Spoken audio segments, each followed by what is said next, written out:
오늘 우리에게 주시는 하나님의 말씀은 마태복음 6장 25절에서 34절까지의 말씀입니다. 신약성경 9쪽입니다.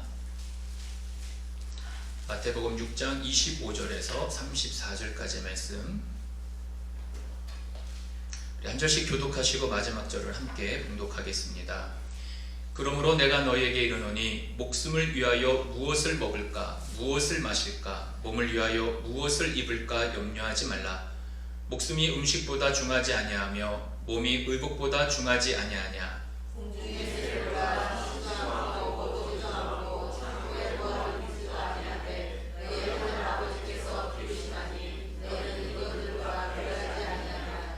너희 중에 누가 염려함으로 그 키를 한 자라도 더할 수 있겠느냐.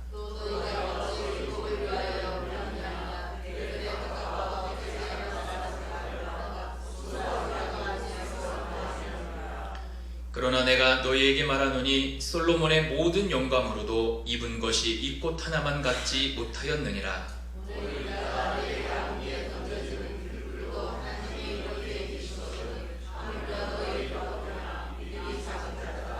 그러므로 염려하여 이르기를 무엇을 먹을까 무엇을 마실까 무엇을 입을까 하지 말라.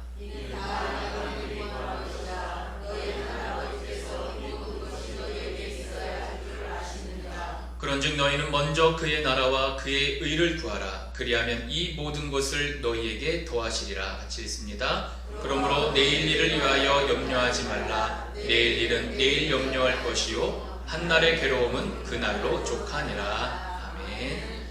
자, 오늘 마태복음 6장 25절 34절 말씀, 우리 하나님께 맡겨라 제목을 함께 말씀을 보기 전에 우리 하나의 영상 하나 보도록 하겠습니다. 세상이 발전할수록 보다 다양한 요소들이 우리의 삶을 불안하게 만들고 있습니다. 각종 사고와 범죄, 자연재해가 늘어나면서 걱정거리도 그만큼 늘어났죠. 신용카드 개인정보 유출, 경기 불황으로 인한 생활고와 취업난, 고용불안 등 온통 걱정할 것 투성인데요. 이런 불안증이 해소되지 못하고 계속 가중되면 병적인 불안장애로 악화될 수 있습니다. 가장 보편적이고 흔한 불안장애, 흔히 불안증이라고 말하는 것이 범불안장애인데요. 핵심 증상은 지나친 걱정입니다. 이 걱정은 현실적인 문제와 동떨어져 있고 비합리적이죠. 또 스스로 조절할 수 없고 걱정에 집착하느라 일상생활에도 문제가 발생하게 됩니다. 공황장애는 현대인이 많이 겪는 불안장애 중 하나인데요. 유명 연예인들도 잇따라 공황장애 증상을 고백해 화제가 됐었죠. 공황발작이라는 극심한 불안 공포 반응이 나타나는 질환으로 실제로는 위험 요소가 없는데도 위급한 상황으로 잘못 인식해 신체가 위험을 느꼈을 때의 증상들이 나타나게 됩니다. 발작 후에는 생활과 행동의 제약까지 겪게 되는 것이죠. 사회공포증은 사람과의 관계에서 느끼는 공포증인데다 특히 환자의 심리적인 특성이 더 많이 작용하는 질환인데요.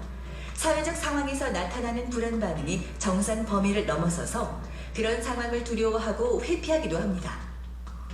그로 인해 사회적인 관계나 업무 등 일상생활에 어려움을 겪기도 하지요. 강박장애는 불안장애의 하나로 반복적이고 원하지 않는 강박적 사고와 행동을 특징으로 합니다. 같은 행동을 반복하면서 강박적 사고를 막거나 그 생각을 지우려고 하는데요. 이런 행동은 결과적으로 불안을 증가시킵니다. 분리불안장애는 주로 아이에게서 나타나는데요.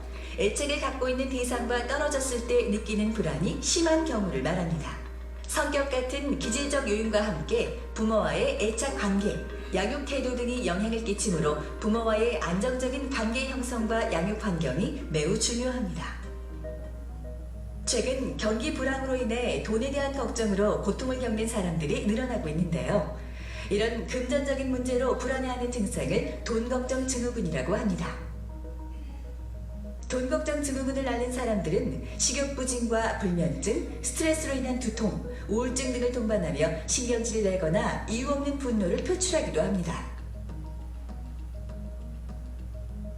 금전적인 문제만큼이나 건강에 대한 관심과 걱정도 크죠.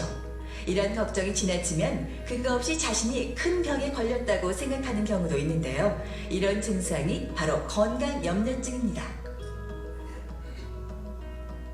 이 증세를 가진 사람들은 식은땀, 기침, 체증 등 가벼운 증세를 확대 해석하고 검사 결과에 이상이 없어도 의사의 진단을 믿지 않는 경우도 있습니다. 건강염려증 정도가 심해지면 신체 망상 수준까지 올 수 있으며 과반수가 우울증을 겪기도 합니다. 이처럼 걱정과 불안이 과도하면 병적인 상태로 악화될 수 있는데요. 적당한 걱정과 불안은 위협에 대응하고 부정적인 결과를 줄여주기도 하죠. 미래에 대한 막연한 두려움보다는 자신을 앞으로 나아가게 하는 올바른 걱정을 하시길 바랍니다.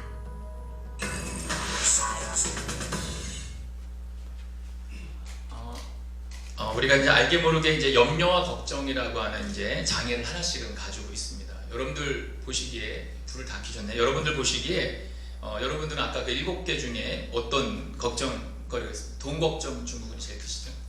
네. 그다음에 건강 염려증. 제가 아는 어떤 권사님은 어디가 아파서 병원에 가면 의사를 가르쳐요. 나 지금 여기 아픈데 약 달라는 거예요. 그래가지고 의사 말을 안 믿어요. 그럼 병원을 몇 군데 가느냐? 다 가요, 다 갑니다. 그래가지고 아주 소문이 자자해요. 저 권사님 떴다. 그러면은 이제 통증약만 주는 거예요. 소화제 주고 이제 이런 식으로 하더라고요.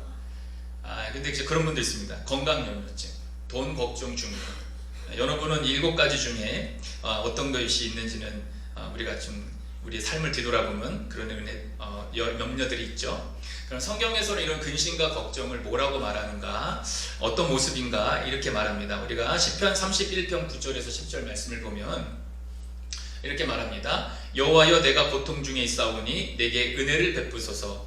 내가 근심 때문에 눈과 영혼과 몸이 쇠하였나이다.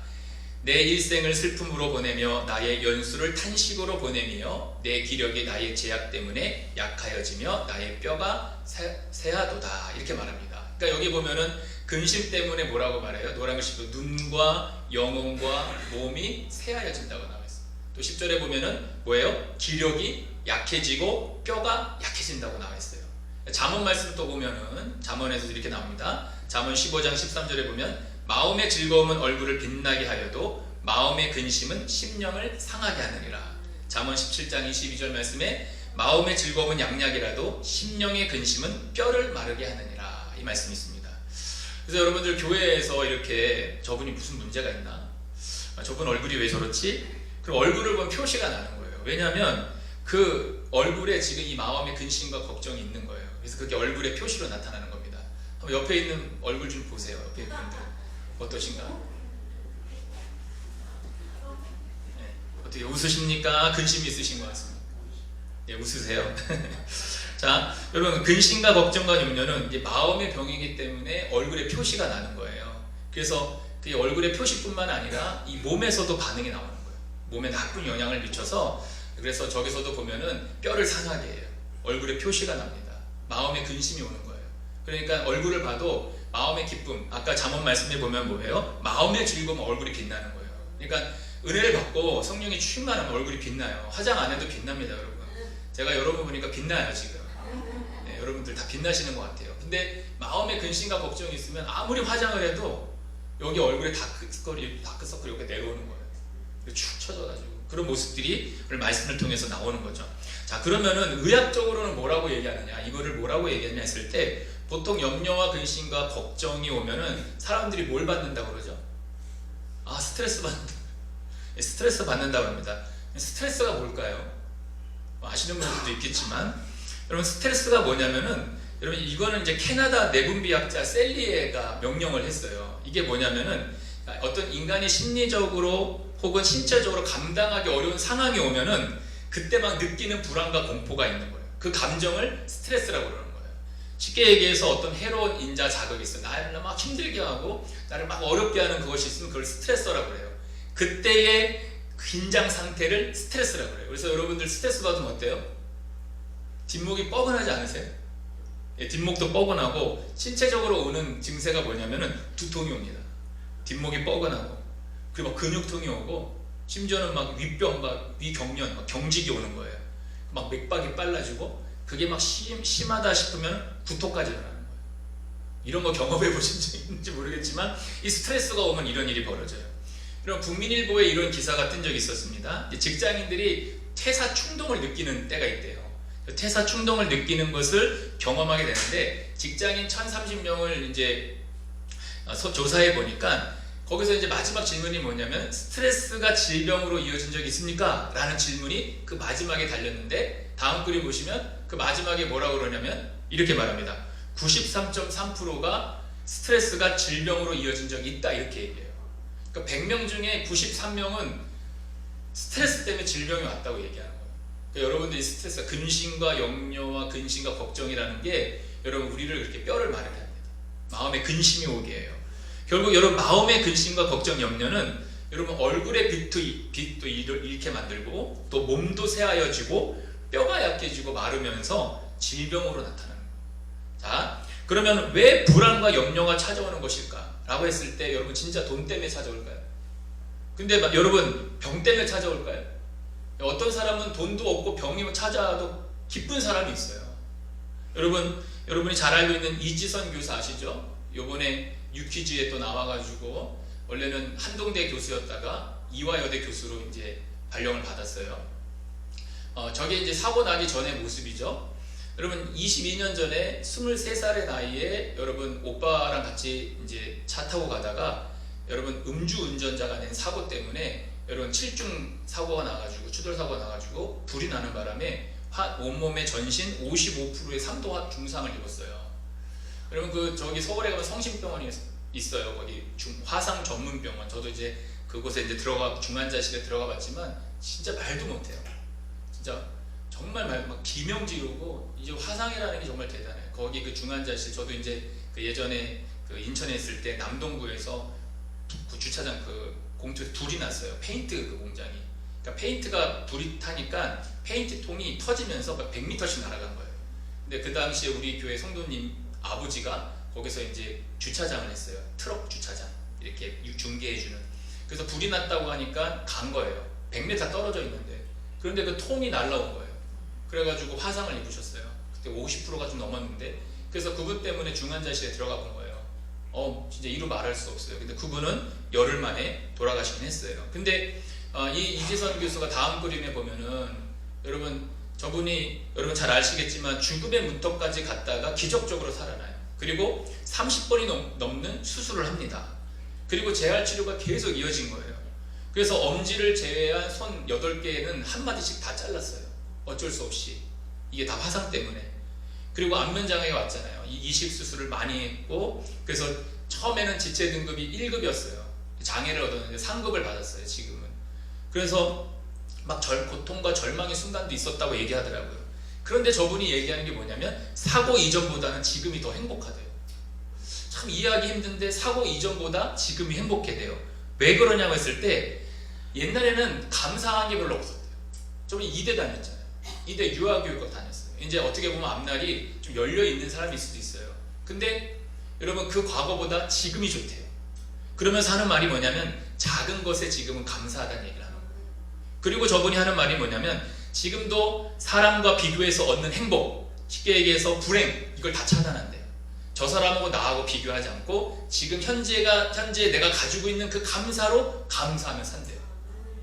여러분 저분이 돈이 있고 없고 건강이 있고 그걸 다 떠나서 현재 자기가 가지고 있는 그것이 너무나 감사하다는 거예요. 그리고 남하고 비교하는 것들을 다 차단한대요. 불행과 모든 것들을 다 차단. 그래서 지금 현재 자기는 그래서 감사하다 이렇게 이야기하는 분도 있습니다. 진짜 여러분들 돈 때문에 진짜 건강 때문에 내가 불안해다 근심과 걱정이 염려 온다 이건 어떻게 보면 또 아닐 수도 있다는 거예요. 자 그러면 왜 불안과 염려가 찾아오는가 했을 때 오늘 본문 특별히 우리가 읽진 않았지만 24절에 보게 되면은 이 말씀이 있습니다. 자 24절 말씀이 뭐냐면 한 사람이 두 주인을 섬기지 못할 것이니 혹 이를 중히 여기고 저를 경히 여김이라 너희가 하나님과 재물을 겸하여 섬기지 못하리라 이 말씀을 합니다. 여러분 여기서 말하는 겸하여 섬기지 못하느니라 이 말을 합니다. 여기 섬긴다는 말이 무슨 뜻일까요? 섬긴다는 말. 여러분 이 섬긴다는 말은 누가 주인이냐는 뜻이에요. 누가 주인이냐. 그러니까 이 주인이다, 섬긴다 이 말은 다른 말로 표현하면 사랑한다는 말이에요. 그러니까 여러분들이 두 주인이라고 했을 때 우리는 주님 하나님과 돈이라고 하는 어떤 대상 가운데에서 여러분들은 돈을 더 사랑한다, 아니면 주님을 더 사랑한다, 이 얘기가 되는 거예요. 그래서 우리 마음속에 지금 어떤 것이 더 관심이 있는가라고 했을 때 내가 누구를 더 사랑하는가, 이게 지금 저 본문에서 하나님과 재물을 겸하여 섬기지 못한다는 말씀하는 거예요. 여러분, 물질을 주인으로 섬기다 보니까 그 물질을 더 사랑하게 되는 거예요. 그 사람이 성경에서 나오는 사람이 가룟 유다예요. 예수님의 제자였습니다. 그런데 이 가룟 유다가 돈을 더 사랑했어요. 그래서 어떻게 되죠? 예수님을 배반하는 일이 벌어지는 거예요. 여러분, 이 물질과 재물이 내 마음속에 없으면 늘 불안한 거예요. 이런 사람들은. 그리고 영적으로 이것을 해석하면 그거예요. 하나님을 떠났기 때문에 더 불안한 건데 그 불안을 뭘로 심으려고 했냐면은 물질로 채우려다 보니까 예수님을 배반하게 되는 거예요. 그 돈을 더 사랑하니까 영적으로 채워지지 않는 그것을 찾으려고 돈을 더 채우려고 하니까 더 근심과 걱정과 염려가 온 거예요. 그리고 그 끝이 뭐냐면은 예수님을 팔아버렸어요. 그리고 그 끝이 뭐냐면 쉽게 얘기해서 공황장애가 오고 우울증이 오고 나중에 자살을 하게 돼요. 아까 처음에 봤던 영상과 같은 일이 이 가룟 유다에게 벌어진 겁니다. 그래서 사람들이 돈을 벌기 위해서 막 혈안이에요. 막 그것 때문에 막 염려합니다. 걱정을 합니다.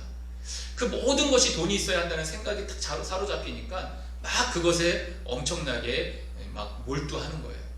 그런데 여러분, 이런 탐심과 욕심을 이기는 비결이 뭘까요?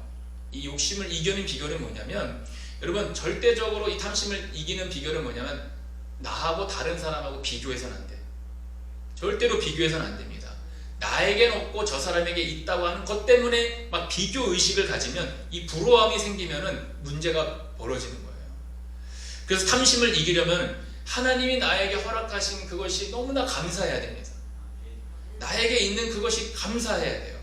비교하기 시작하면은 여러분, 어둠이 찾아오고 탐심과 욕심이 찾아오는 거예요. 그래서 여러분, 감사와 탐심은 빛과 어둠 같은 관계예요. 그래서 내 마음 가운데 감사가 넘치면 그 어둠인 이 탐욕이 물러가는 거예요. 그래서 저와 여러분이 정말 이 감사가 차고 넘쳐서 이 탐심과 욕심이 사라지기를 정말 주님의 이름으로 축복을 합니다. 그럼 이런 염려와 근심과 걱정에 쉽게 해서 구약에서 한 사람을 소개해 보면은, 창세기 12장에 이제 아브라함을 보면 이제 우리가 알 수가 있어요. 여러분, 창세기 12장 10절에서 13절을 보게 되면은 같이 한번 읽어보겠습니다. 그 땅에 기근이 들었으므로 아브라함이 애굽에 거류하려 하고 그리로 내려갔으니 이는 그 땅에 기근이 심하였습니다. 그가 애굽에 가까이 이르렀을 때에 그의 아내 사레가 말하되 내가 알기에 그대는 아리따운 여인이라. 애굽 사람이 그대를 볼 때에 이르기를 이는 그의 아내라 하여 나는 죽이고 그대는 살리리니 원하건대 그대는 나의 누이라 하라. 그러면 내가 그대로 말미암아 안전하고 내 목숨이 그대로 말미암아 보존되리라. 자, 이 창세기 12장 이 말씀은 아브라함이 이제 가나안에 기근이 생겼습니다. 그래가지고 이제 아브라함이 생각이 그거예요. 아, 이 가나안에 있으면 이제 굶어 죽는다 라는 생각을 가졌습니다. 그래서 이 아브라함이 가졌던 생각이 뭐냐면, 아, 저 애굽으로 내려가면 살 수 있겠다는 생각을 가진 거예요. 그러니까 쉽게 얘기해서 애굽으로 내려간다고 하는 그 불안과 염려, 근심에 자기가 선택한 게 뭐냐면 애굽으로 내려간 거예요. 근데 애굽으로 내려갔는데 어떤 문제가 발생하냐면은 아내가 너무 이쁜 거예요. 그래서 자기 어떤 목숨의 문제 때문에 자기 아내를 뭐라고 속이냐면 누이라고 속여요. 그러니까 아브라함의 마음속에는 지금 여기에 있으면 굶어 죽겠다고 하는 어떤 생각이 있었냐면, 아, 의식주에 대한 두려움이 있었던 거예요. 아, 여기 있으면 의식주가 안 된다. 그리고 안전에 대한 두려움이 있었습니다. 그러니까 아브라함은 먹고 사는 문제가 딱 걸렸어요. 안전에 대한 문제가 딱 걸렸어요. 그런데 만약에 하나님이 지켜주신다고 하는 믿음이 있었으면 어떻게 됐을까요? 하나님이 내 인생의 주인이라고 하는 그 믿음이 있었으면 아브라함이 애굽으로 내려갔을까요? 근데 참 결과적으로 재미난 게 뭐냐면 창세기 26장 가면은 아들 이삭이 이와 똑같은 상황에 닥칩니다. 똑같이 이삭도 그때 가나안에 흉년이 들어요. 근데 그 흉년이 들었을 때에 하나님께서 이 이삭에게 뭐라 그러냐면 내려가지 말라고 얘기해요. 근데 이삭은 안 내려갑니다. 근데 문제는 뭐냐면 아버지랑 똑같이 아내를 또 팔아요. 누기라고 속입니다. 상황은 똑같아요. 근데 이삭은 안 내려갔어요. 그래서 하나님께서 이삭에게 어떤 은혜를 주시냐면은 그 해에 여러분 100배의 축복을 허락해 주시고요. 100배의 축복을 허락해 주십니다. 똑같은 상황인데 애굽은 그 의식주 문제로 근심과 염려를 통해서 애굽으로 내려갔는데 그 환란을 받고 돌아오게 되고, 이삭은 그 어려움이 있을 때에 하나님 말씀을 믿고 의지했더니 하나님께서 100배의 축복을 주신다는 거예요. 여러분, 현실이 정말 우리는 보면 두렵습니다. 현실을 보면은 이 현실이 넘어서기가 어려운 거예요. 근데 그때에 아브라함은 그것을 이기지 못하고 애굽으로 내려갔고, 이삭은 그 현실 가운데에서 하나님 말씀을 붙들었어요. 그래서 그 붙든 결과가 뭐냐면 100배의 축복을 받습니다. 하나님이 그를 인도해 주세요. 여러분, 요한복음 2장에 보면 가나 혼인잔치가 나옵니다. 방금 이 아브라함의 이야기와 정반대 이야기예요. 여러분, 그때 예수님의 어머니 마리아가 그 이제 포도주가 없는 사건 때문에 그 대처하는 것을 보면서 정말 근심과 걱정과 어떤 문제가 발생했을 때에 인간적인 방법을 쓰는 게 아니라 주님을 믿고 의지했다는 거예요. 여러분, 이 혼인잔치의 문제가 뭐였죠? 이제 잘 잔치를 하고 있다가 문제거리가 뭐냐면 포도주가 떨어진 거예요. 근데 거기서 이제 사람들은 현실적인 대안을 생각했겠죠. 뭐 빨리 가서 뭐 포도주를 사온다거나 아니면 다른 것을 대체해서 내놨다든가 이랬을 텐데, 근데 예수님의 어머니 마리아는 이 세상적인 방법 대신에 예수님 앞에 그 문제를 가지고 갑니다. 그래서 그 문제, 쉽게 얘기해서 어떻게 보면 나에게 염려와 근심과 걱정이 될 수 있는 그 문제를 내가 해결하려고 하지 않고 그것을 주님 앞에 가져가요. 자, 요한복음 2장 5절에서 이렇게 말하죠. 그의 어머니가 하인들에게 이르되 너희에게 무슨 말씀을 하시든지 그대로 하라, 이렇게 말해요. 여러분, 그때 물이 포도주로 변하는 기적이 일어납니다. 그리고 문제 해결은 진짜 간단해요. 뭐냐면 주님께 맡기는 거예요. 근데 이게 진짜 어렵습니다. 이게 정말 어렵습니다. 여러분, 우리가 신앙생활하면서 이게 얼마나 어려운지 모르겠어요. 그렇지 않습니까? 이게 문제가 나타났을 때 내가 하나님 앞에 맡기고 하나님 앞에 기도하는 것보다는 내가 어떻게 그것을 해결할 것인가라는 것을 먼저 생각한다는 거예요. 이건 인간적인 기본적인 생각이에요. 근데 이거를 넌 왜 그래? 라고 할 수는 없어요. 그런데 오늘 하나님께서 이 요한에게 말씀해 주시고 있는 은혜가 뭐냐면, 문제 해결은 정말 간단한데 그걸 하나님 앞에 맡기라는 거예요. 주님 앞에 맡기라고 말합니다. 여러분, 제자들이 참 재미난 게 뭐냐면 요한복음 2장 11절에서 이 제자들이 이렇게 얘기해요. 예수께서 이 첫 표적을 갈릴리 가나에서 행하여 그의 영광을 나타내심에 제자들이 그를 믿으니라. 이게 무슨 말이냐면 눈에 보이니까 그때 믿은 거예요. 그 기적을 보면서 믿었다는 거예요. 만약에 그것을 먼저 안 보고 그 기적이 아니라 그 전에 보이지 않았을 때 예수님을 믿었으면 어떻게 됐을까요? 그 보이지 않았을 때, 그 큰 산이 있을 때, 그때 주님을 믿었으면 어떻게 됐을까요? 참 좋았을 것 같은데, 여러분, 우리는 이런 말을 합니다. 이 잔치 돈 있어야 하죠. 아니, 우리 애들 키우려면 돈 있어야죠. 아니, 우리도 장사하려면 돈이 있어야죠. 막 이런 걱정과 불안과 염려가 옵니다. 오늘 본문에서 그 말을 하는 거예요. 34절에서 이 말을 합니다. 자, 그러므로 내일 일을 위하여 염려하지 말라. 내일 일은 내일이 염려할 것이요 한날의 괴로움은 그날로 족하니라. 이게 무슨 말이냐면은, 그럼 성경에서는 우리가 늘 괴로움이 있다는 얘기를 하는 거예요. 우리 인생에 괴로움이 없다는 게 아니에요. 그래서 전도서 2장 23절에서 솔로몬이 이렇게 얘기합니다. 일평생에 근심하며 수고하는 것이 슬픔뿐이라 그의 마음이 밤에도 쉬지 못하나니 이것도 헛되도다, 이런 말을 해요. 이게 무슨 말이냐면 인생은 슬픔의 괴로움의 연속이라는 거예요. 어떻게 보면 근심과 걱정이 늘 있어요. 근데 여러분, 우리가 말 못할 근심과 걱정이 있습니다. 진짜 말 못할 근심과 걱정이 있어요. 근데 그 걱정 때문에 잠 못 이룰 때가 너무나 많습니다. 힘겹습니다. 그런데 그런 상황이 계속 이어지면 어떤 일이 벌어지냐면 장애가 오는 거예요. 불안이 오고 걱정이 오고 나중에 그것 때문에 공황이 오고 나중에는 그런 어려움들이 찾아오는 겁니다. 그러면서 찾아오는 게 뭐냐면 난 혼자야. 이런 생각을 하는 거예요. 나는 아무도 도와줄 사람이 없어. 그리고 탄식하는 거예요. 그러면서 우울증도 오고 공황증도 오는 겁니다. 여러분, 우리가 이 세상에 혼자라고 생각하는 것 굉장히 착각입니다. 여러분, 우리가 그리스도인이라면, 여러분, 우리가 혼자라고 하는 것은 사탄이 우리 마음에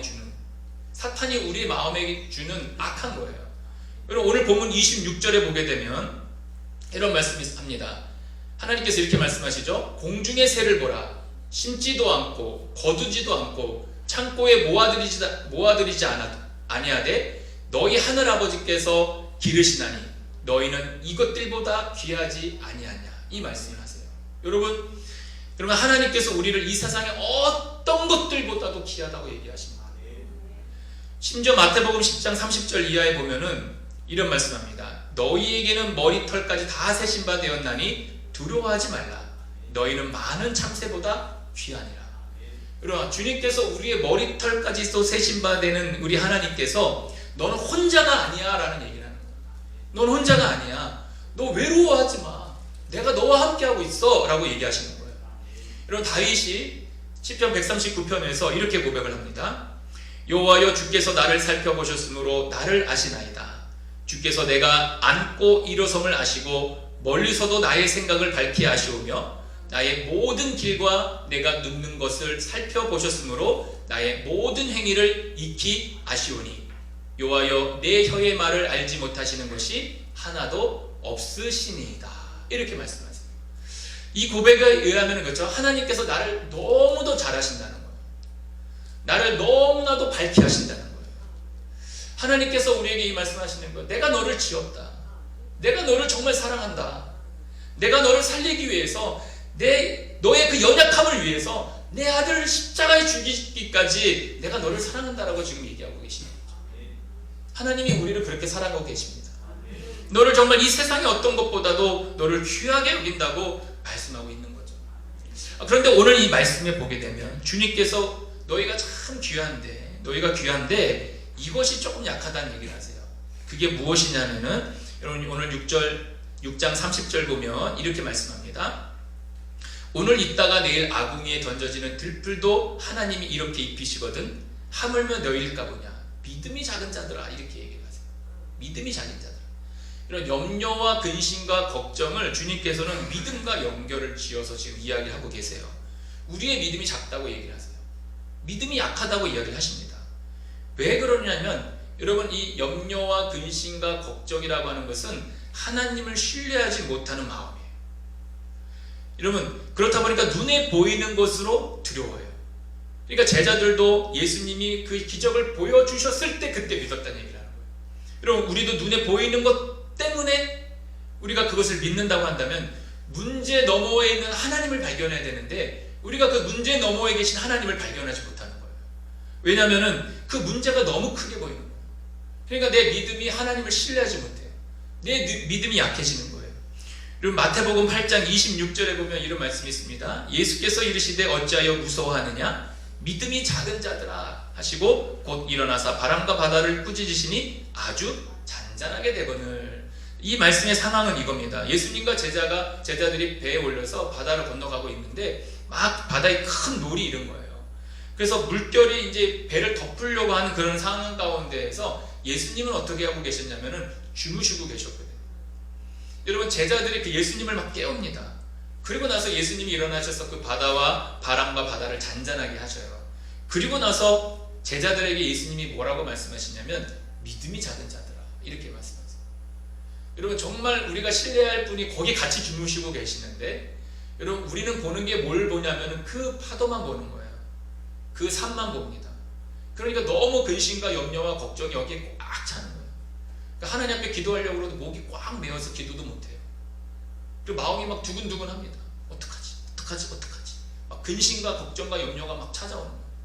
그래서 사람을 찾습니다. 사람을 찾아서 이거 어떻게 하냐고 사람과 대화를 하고요. 사람의 어떤 능력을 구하려고 그래요. 그런데 오늘 말씀에서는 그 믿음이 뭐냐? 하나님을 신뢰하는 거예요. 그럼 그 문제 너머에 있는 하나님을 발견해야 되는데 이 문제가 너무 크다 보니까 하나님이 안 보이는 거예요. 그 예수님이 안 보이는 겁니다. 제자들이 똑같은 상황이었어요.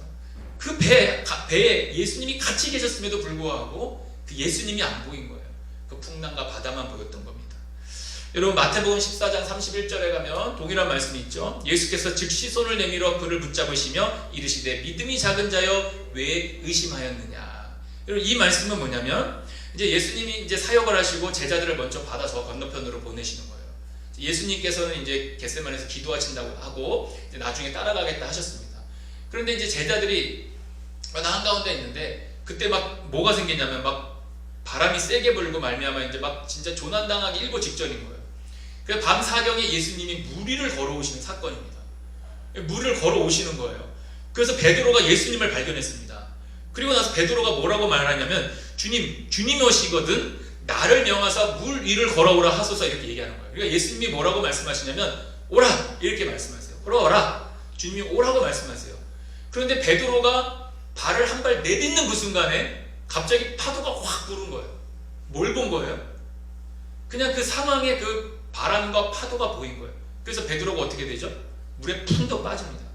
그래서 예수님이 이 베드로를 잡아 끌어올리시면서 하시는 말씀이 뭐냐면 이 믿음이 작은 자요 왜 의심하냐. 여러분 우리가 이 산을 만나고 이 어려움 만났을 때 우리를 주님을 신뢰해서 의심하지 말고 우리가 하나님에 맡기고 기도해야 되는데 우리는 먼저 이 산이 보여요. 이 문제가 보입니다.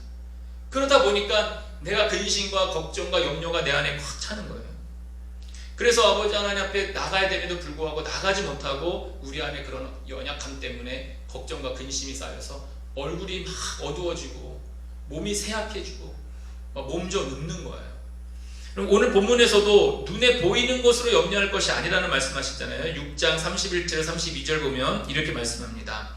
그러므로 염려하여 이르기를 무엇을 먹을까 무엇을 마실까 무엇을 입을까 하지 말라. 이는 다 이방인들이 구하는 것이라. 너희 하늘아버지께서 이 모든 것이 너희에게 있어야 할 줄을 아시느니라. 이 말씀을 하세요. 여러분 이것을 보면 무엇을 먹을까 무엇을 마실까 무엇을 입을까란 얘기예요. 이 말은 뭐예요? 사람들의 의식주예요. 의식주입니다. 우리가 살면서 가장 힘들게 느껴지는 것이 뭐냐면 의식주예요. 왜 그러냐면 내게 있는 것이 족한 줄 모르기 때문에 이런 문제가 발생하는 거예요. 여러분 내가 하나를 아니죠. 저 사람이 2개를 먹으면 난 몇 개 먹어야 될까요? 3개 먹어야지 속이 편한 거예요. 저 사람이 4개 먹어요. 어떻게 해야 돼요? 나 4개 먹어야 돼. 5개 먹어야 돼. 저 사람이 차를 좀 좋은 거 타요. 어떻게 해야 돼요?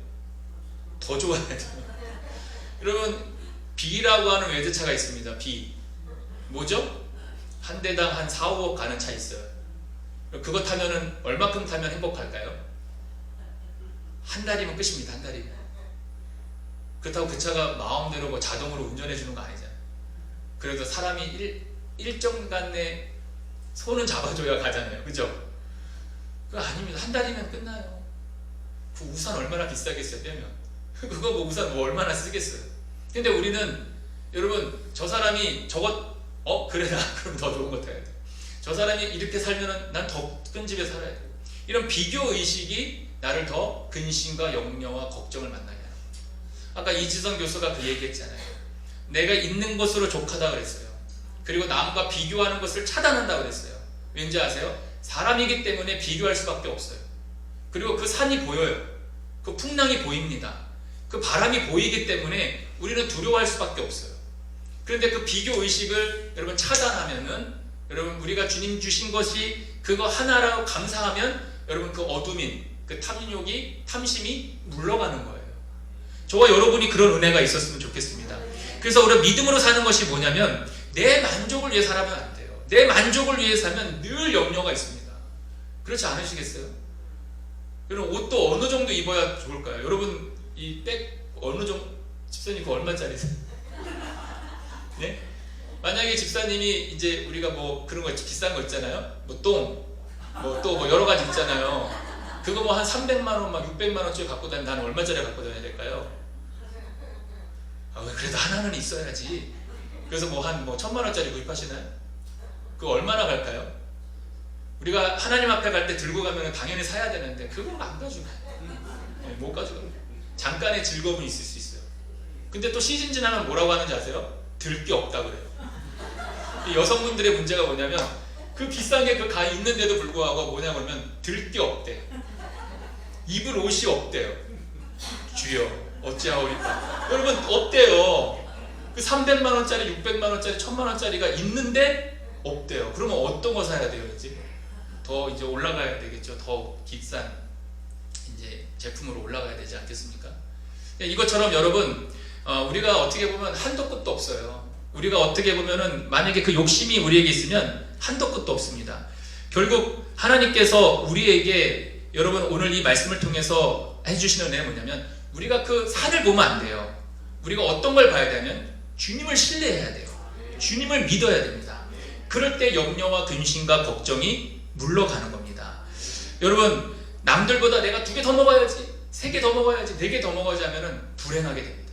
그래서 여러분이 그 감사한 조건을 가지고 그것들을 차단을 해야 돼요. 내 만족에서 벗어나야 됩니다. 그래서 이 믿음이 성장하면 그러면 어떻게 해야 되느냐라고 했을 때에 우리가 하나님 앞에 맡겨야 돼요. 우리가 진정한 믿음은 하나님 앞에 신뢰해서 맡기는 거예요. 그럼 빌립보서 4장 6, 7절 말씀 우리가 너무나 잘 아시는 말씀인데 이렇죠? 아무것도 염려하지 말고 다만 모든 일에 기도와 간구로 너희 구할 것을 감사함으로 하나님께 아뢰라. 그리하면 모든 지각에 뛰어난 하나님의 평강이 그리스도 예수 안에서 너의 마음과 생각을 지키시리라. 우리의 삶을 살다 보면은 하나님께 맡겨야 함에도 맡기지 못할 때가 있어요. 그래서 막 근심과 걱정과 염려를 막 짊어지는 분들이 굉장히 많습니다. 제가 학교 다닐 때 지하철을 타고 다녔는데 지하철 꽉 차죠.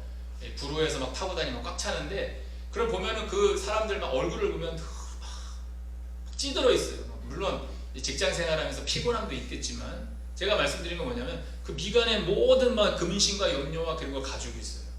근데 제가 말씀드리고 싶은 건 뭐냐면 그 지하철 안에 예수 믿는 사람들이 없었을까? 예수 믿는 사람들이 없었을까? 그러니까 제가 그걸 보면서 아니 이렇게 많은 사람들 중에 예수 믿는 사람들이 없었을까? 왜 얼굴들이 다 저렇게 힘들까? 여러분 믿음은 말씀대로 사는 겁니다.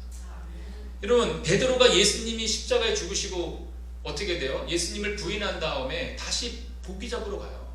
고기 잡으러 갔는데 그날 밤에 고기 잡는데 밤이 맞도록 새벽이 다 되도록 고기를 못 잡아요. 그리고 터덜터덜 이제 올라오는데 예수님이 뭐라고 말씀하세요? 배 오른편에 그물을 던져라 라고 말씀하니까 베드로가 말씀에 의지하여 그물을 내립니다. 그때 어떻게 되죠?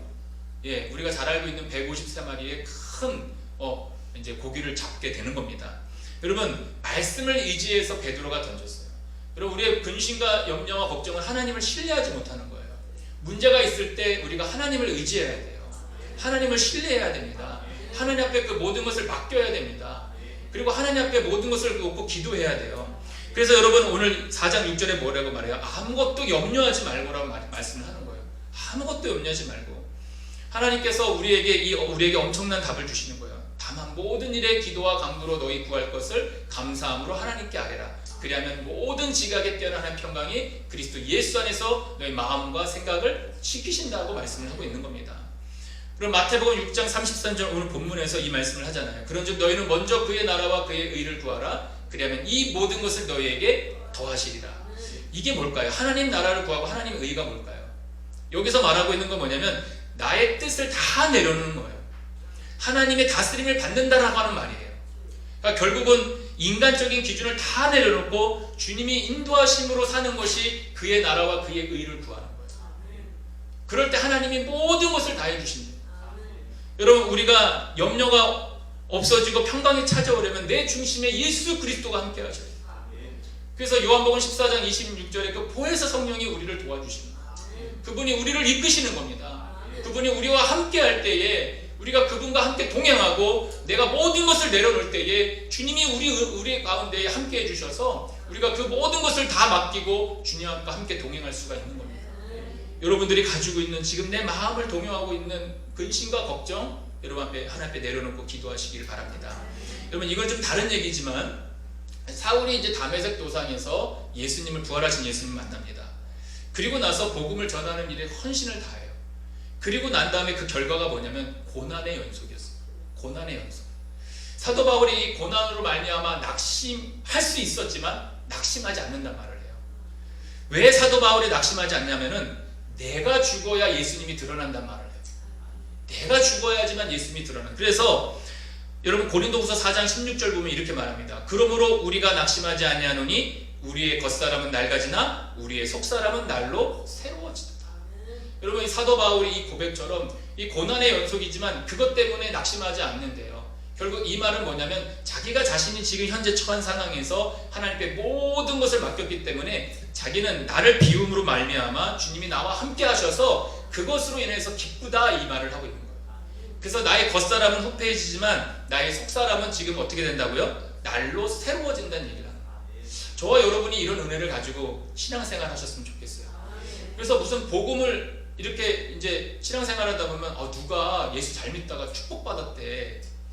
아니 그런 얘기들은 왜 이렇게 귀에 쏙쏙 잘 들어오는지.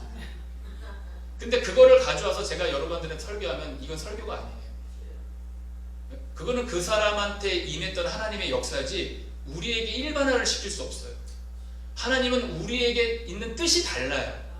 저와 여러분에게 주신 은혜가 달라요. 여러분의 삶 속에서 이끄시는 이끄심이 달라요. 그렇기 때문에 그거는 그렇구나로 끝나야 돼요. 어떤 한국교회 많은 어떤 목사님들 그걸 가지고 와서 얘기를 해요. 너희들도 이렇게 축복받아라. 못 받으면 어떻게 되는 건데요? 우리가 축복 못 받으면 그럼 이 설교는 완전 꽝인 거예요. 잘못된 겁니다. 완전히 인본주의적인 설교인 거예요. 여러분 저는 그거 얘기하고 싶지 않습니다.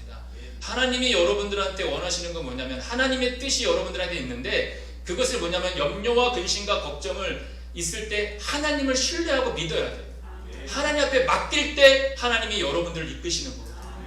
사도 바울이 그 고난 가운데 하나님 앞에 말했던 게 뭐냐면 자기 자신을 내려놓아야지만 하나님의 영광이 나타난다고 했어요. 그러니까 우리의 겉사람은 부패해져도 여러분 다른 사람하고 비교하지 마십시오.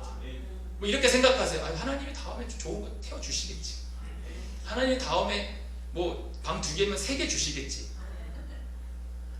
넘치면 하나님 앞에 복 받았으니까 흘려보내시고 만약에 더 하시면 하나님 앞에 기도하셔서 있는 걸로 감사할 수 있는 저희가 되었으면 좋겠어요. 여러분 이런 모습으로 신앙생활할 때 하나님이 축복해 주실 줄 믿습니다. 여러분 이런 은혜가 우리 삶 가운데에 넘치고 정말 하나님을 믿으시고 평강이 넘치시기를 주님의 이름으로 축복합니다. 기도하겠습니다. 할렐루야. 거룩하신 아버지 하나님 감사합니다. 우리의 믿음이 약하여지지 않도록 도와주시고 우리의 근심과 걱정과 염려를 하나님 앞에 맡길 수 있는 우리들 되게 도와주셔서 하나님을 믿고 신뢰할 수 있는 우리들 되게 도와주시옵소서. 감사드리며 예수님의 이름으로 기도드리옵나이다. 아멘. 이 시간 환우들을 위해서 기도하겠습니다. 여러분 아픈 부위에 손을 얹어주시면 위하여 기도하겠습니다. 살아계신 하나님 아버지, 이 시간 우리 교우들 가운데 환우들을 주님의 손에 중보하여 올려드립니다. 하나님께서 환우들을 받으시고 긍휼히 여기시며 질병의 고통으로부터 건져 주시옵소서. 우리 주 예수 그리스도께서 채찍에 맞으심으로 너희가 나음을 얻었다는 주님의 대속의 은혜를 의지하여 이 시간 믿음으로 손을 얹어 싸우니 손을 얹은 곳에 주님께서 친히 안수하여 주시옵소서. 주님의 흘리신 보혈의 피를 발라 주시옵소서. 이 시간 우리의 모든 질병을 대속하신 우리 주 예수님의 이름으로 명하노니 우리 가운데 있는 모든 육체의 질병은 떠나갈지어다. 하나님께서 창조하신 우리의 몸과 마음은 하나님께서 원래 창조하신 대로 그 기능이 회복될지어다. 예수님의 이름으로 기도드리옵나이다. 아멘. 우리 다 같이 일어나셔서 우리 파송의 찬양 부르시겠습니다.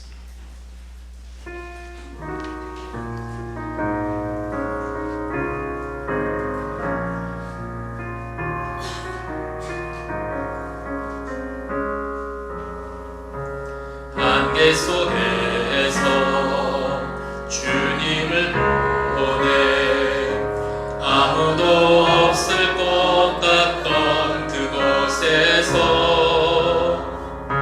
손 내미셔서 나를 붙드네 길 곳으로 져가던 그곳에서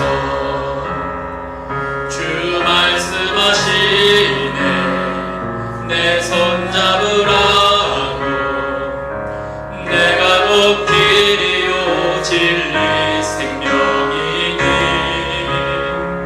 나 그 길을 보내 주 예비하신 곳 다른 길로 돌아서지 하늘이 예수의 길 예수의 길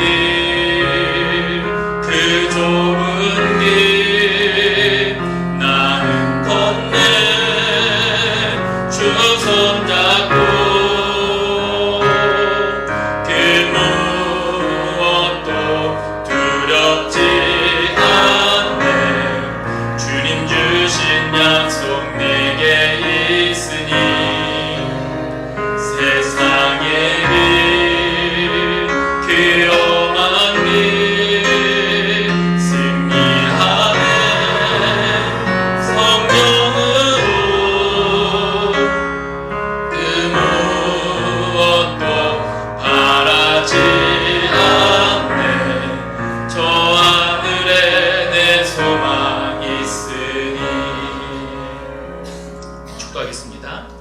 이제는 우리 주 예수 그리스도의 은혜와 하나님 아버지의 극진하신 사랑하심과 성령님의 내주교통하심이 하나님께 모든 것을 맡기고 믿음으로 승리하기를 소망하는 성도님들 머리 위에, 그 가정과 사업장과 일터 위에 지금부터 영원토록 함께하옵시기를 간절히 축원하옵나이다. 아멘.